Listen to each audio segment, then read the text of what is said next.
Okay, class. 5 points sa akin ang makakasagot neto. Ano ang pangalan ni Rizal? Ma'am. Yes, Scarlett? Rizal Park. Anong Rizal Park? Jose Rizal yon. Diyos ko, mga bata ngayon. Siya ang pambansang... Ma'am, siya ang pambansang opa. Siya ang pambansang bayani natin. Anong pinagsasabi nyo? Oh, kompletuhin nyo to. Ang kabataan, ang pag-asa ng busan. Mali! Bayan! Pinagluloko nyo ako, ha? O eto, ano ang sinulat na libro ni Jose Rizal? Ma'am, El Filibusterismo. Imnida. Tama na sana eh. Naloloko na kayo sa K-pop at K-drama na yan, ha? Last na talaga. Ayusin nyo na. Okay, class. Last question. Sino ang kapatid ni Rizal? Kapatid ni Rizal? Ma'am! Eto, sure na ako sa sagot ko. Yes, Scarlett. Ang kapatid ni Rizal Park ay si... Elise Sandara Park. Happy birthday. A day in my life as... Ano ba special sa akin? Kuri-kuring-guri. Kura-kuring-gura. Game 1. Bawal ang malapit na ma-dropout sa school. Di ako yun, ha? So for today's agenda, may pupuntahan tayo. So secret muna. Pero sasabihin ko na. Ano ba talaga? Bala ko kasi mag-business. Wow, business! OA. So hindi ko muna sasabihin kung anong business yon. Mind your own business muna. So guys, dahil anniversary na namin ni Honey Bunch bukas, bibilang ko siya ng flower and cake. So nandito na tayo sa flower shop ngayon. Ayan na guys, so nakabili na tayo. So pinili ko pink roses and ganito yung design niya. 12 pieces to guys kasi in each month, mahal ko siya. So 12 months, gets nyo ba? Wala. Happy anniversary Honey Bunch. I love you so much. Sana magkaanak na tayo. So bibili ako ng cake para kay Honey Bunch. 2 cake yung binili ko. Tapos ito yung papadedicate ko. Ate, pwede ba to? Guys, yung mukha ni ate parang gusto niya sabihin sa akin na sana sinend mo na lang yan sa messenger. Seryoso ako. Gusto ko talagang padedicate yun sa cake. Sa mga nagtatanong kung kapatid ko ba to, hindi ko po yun kapatid. O sige na, mag-promote ka na. Shoutout po sa akin. O diba, may bayad yung promotion dito. Kala mo libre lang yun. Sige na, ipapromote na kita. Ilalagay ko na lang sa bicep mo yung TikTok mo. Ayan. So guys, nandito na tayo sa labas ng bahay. Bigay na natin to kay Honey Bunch. Happy anniversary! May cake ka. Honey, happy anniversary! So anong wish mo para sa ating dalawa? So yun lang naman. Sige na. Tay? O anak. Si nanay kasi kahapon pwede umuwi. Ano na kaya nangyari doon? Busy lang yung nanay mo. O siya, may good news ako sa'yo. Malapit na tayong yumaman. Anong ibig sabihin nun, Tay? Basta, hintayin mo na lang. Opo, Tay. Mabibili mo na lahat ng gusto mo, anak. Nasaan na kaya si nanay? The subscriber cannot be Nay, reached. sumagot ka! Please try again later. Anak, may aasikasuhin lang ako para yumaman na tayo. Ikaw munang bantay ng bahay, ha? Tay, si nanay kasi ilang araw nang di umuwi. Wala ka pa rin bang balita sa kanya? Scarlett, di ba sabi ko sa'yo busy ang nanay mo? Babalik din yun, huwag ka mag-alala. Sige na, ha? Kainis, wala na naman signal. Kailangan ko tawagan si nanay. Naku, Mare, tigilan mo na ako, ha? Scarlett? Aling Rosa? Bakit po? Bakit nandito ka? Hindi ba dapat nasa burol ka ng nanay mo? Burol? Nagjo-joke ka ata, tita. Buhay pa yung nanay ko. Kakagaling ko lang dun eh. O eto, hindi ba't nanay mo yung nakaiga dyan sa kabaong? Scarlett, anong ginagawa mo dito sa labas? Tay, explain mo to! Bakit nakaburol si nanay, ha? Kaya siguro hindi siya umuwi ng ilang araw? Ay, ano? I-explain mo na sa akin kung bakit nakaburol si nanay, ha? Bakit ka ba naniniwala dun, ha? Ang totoo mong nanay, busy. Di ba sinabi ko na to sa'yo? Pero, tay! Wala nang pero. Huwag mo akong hintayin magalit, Scarlett. Di mo magugustuhan. Hindi pwedeng hindi si nanay yung nakita ko sa cellphone. Alam na alam kay tsura ni nanay. Malalaman ko rin sikreto mo, tay. Oh, Scarlett, aalis ako ulit, ha? Huwag kang pasaway.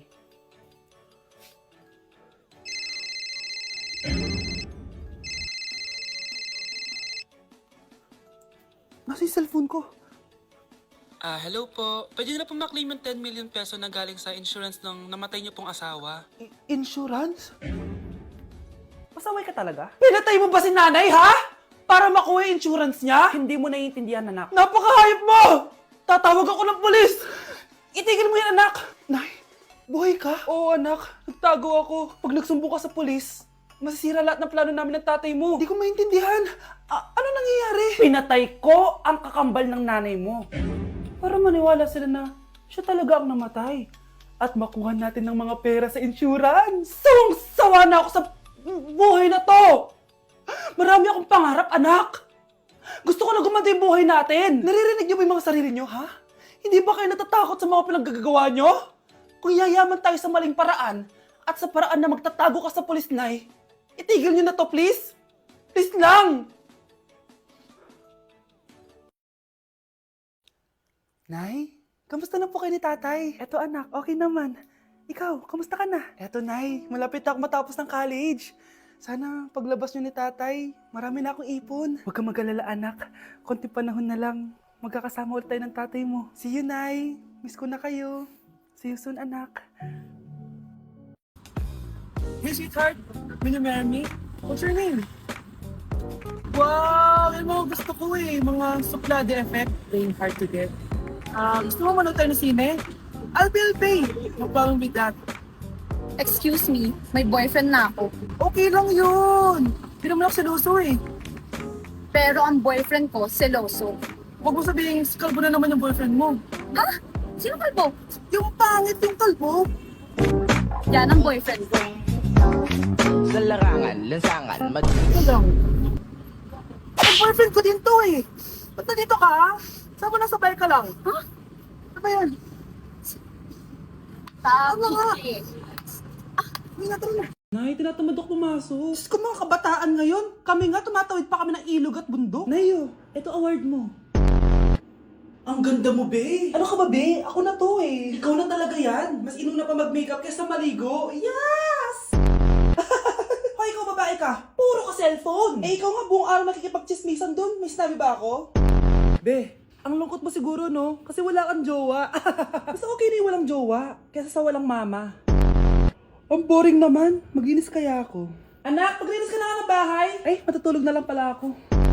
Be, nagugutom ako. Kain tayo. Huwag na, be. Nagtitipid ako. Tara, libre ko. Sige, tara. Alam mo, ate, kung nakakayaman lang ang pagiging marupok, mayaman ka na. Kung nakakayaman lang ang pagiging pangit, ikaw na pinakamayaman. Tama na. Ano to? Wala na namang ulam? Mahal, pangako bukas may kakainin na tayo. Sinabi mo rin yan kahapon. Paano tong anak natin, ha? Paano natin ito bubuhayin? Mahal, please. Magtulungan tayo. Makakaahon din tayo dito. Ayoko na. O ito, ikaw na maghalaga niyan. Mahal, please. Huwag mo naman kaming iwan. Babalik na ako sa dati kong buhay. Sa buhay na nakakain ako na masarap. Sa buhay na nakakapag-party ako. Sa buhay na prinsesa ako. Ayoko na ng gantong buhay. Mahal, please. Babawi ako. Kaya mo na yan. At wag mo na ako gugulin, ha? Anak, pangako hindi kita iiwan, ha? Nandito lang ako para sa'yo. Hindi kita papabayaan. Okay, Mr. Ramon? Ma'am, tanggap na po ba ako sa trabaho?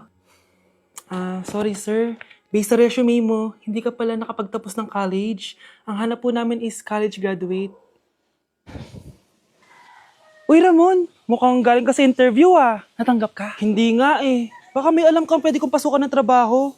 Pwede ako. Sige, sabihan kita ha. Salamat Susan.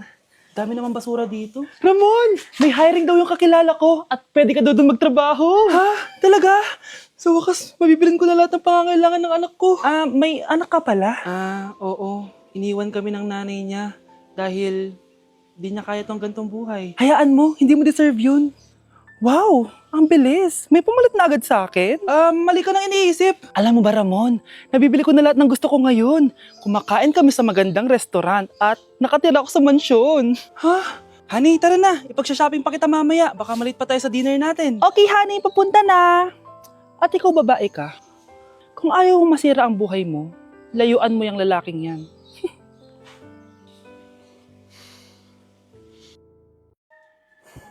Iniisip mo pa rin ba yung sinabi ng dati mong asawa? Baka totoo nga.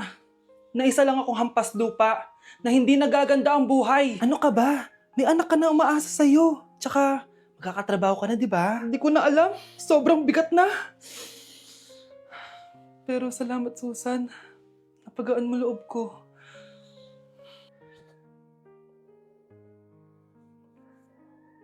Hello, ma'am. Thank you for calling. How can I help you? Baby, wag ka muna umiyak, please. Sorry, ma'am. Ako muna bahala kay Scarlett, ha? Mag-focus ka lang dyan. Thank you, Susan.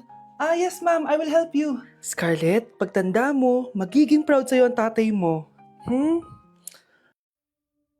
Tay, papasok na ako ng school, ha? Grabe na talaga, anak ko. Dalaga na talaga. Proud ako sa'yo, anak. Mas proud ako sa'yo, Tay. Kasi kahit sobrang hirap ng buhay natin dati, nakaya mo. O, tignan mo, manager ka na ngayon. Lahat ng ginagawa ko, anak, para sa'yo lahat to. Naku, ang sweet naman na magtatay. Sana, ikaw na lang naging nanay ko, Tita Susan. Ha?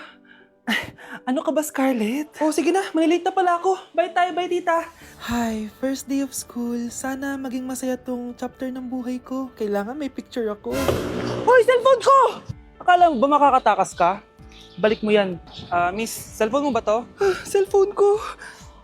At doon nagsimula ang kwento naming dalawa. Sa susunod kasi, mag-ingat ka. Salamat ha. Simula nun, palagi na kami sabay kumain. At syempre, nagsishare ng baon. Palagi din kami tumatambay pag walang teacher at pinagchichismisan namin ang mga classmates namin. Sabay din kami umuwi hanggang sa... Uy, Scarlett! Tara, sabay na tayo umuwi. Sige, tara. Kunin ko lang yung mga gamit ko, ha? Oh, kanino galing yan? Eto, binigay nung crush ko. Wow, ganda. Oh, tara na, uwi na tayo, ha?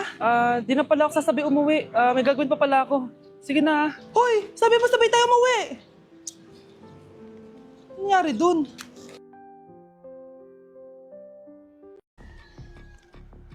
Balita ko, dyan nagtatrabaho yung dati kong asawa. Siguraduhin yung masisisante nyo yan. Dahil ayaw ko ng peste sa kumpanya ng asawa ko. Naintindihan? Susan, alam mo, feel ko talaga mapapromote na ako anytime. Kasi sabi ng manager namin, isa ako sa pinakamagaling sa amin. Ngayon pa lang, congrats na kita. Simula pa lang, alam ko naman na kaya mo. Alam mo, okay din pala na hiniwalayin ako ng asawa ko. At this ngayon, alam ko talaga kung anong habol niya sa akin. Yun ay pera. Madami pang ibang babae dyan, ano ka ba? Tsaka ang importante ngayon, nakafocus ka sa pagpapaganda ng buhay nyo. Oh, luto na to. Kain na tayo. Yes po, ma'am. Okay po. Ma'am, i-hold ko po muna kayo, ha? Wait for a while. Sino itong tumatawag? Sir Ramon, may bad news po ako sa'yo. Ayaw ka po ng boss namin. Ano? Kaya tatanggalin ka sa trabaho. Anong tanggal na ako sa trabaho, ha? Utos lang po sa amin. Hindi pwede yun. Sorry sir, humanap ka na lang po na ibang trabaho. Bakit puro na lang kamalasan dumadating sa buhay ko? Ay. Si Michael ba yun? Michael! Scarlett, bakit pinauna mo ako umuwi kahapon? Di ba palagi tayo sabay umuwi? May ginawa ako. Tsaka baka magselos yung nagbigay ng bulaklak sa'yo. Para ka namang ano dyan? Tsaka alam mo, na-realize ko, hindi ko na pala siya crush. Tara na nga, manood na lang tayo ng movie sa bahay, yung horror. Sige na nga. Michael? Ma? Ano ginagawa mo dito, ha? Get in the car, uuwi na tayo. Di ba sabi ko sa'yo, nababoard ako sa bahay, kaya umalis ako? Michael, siya yung nanay mo? Kilala mo nanay ko? At sino naman tong babaeng kasama mo, ha?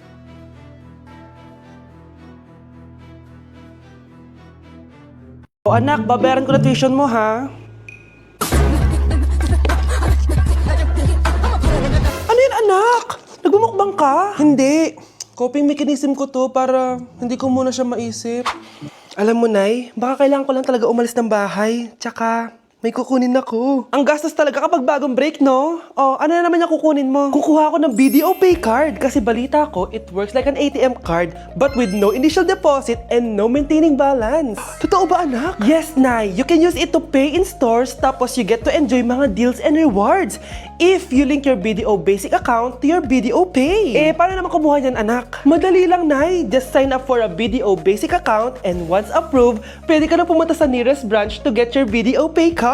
And if meron ka namang existing BDO Cash card, you can swap it to BDO Pay card for free. Sige, anak! Uy, may tao ata! Scarlett, hindi ko pala kayang mawala ka sa buhay ko. Sorry na. Sige na nga.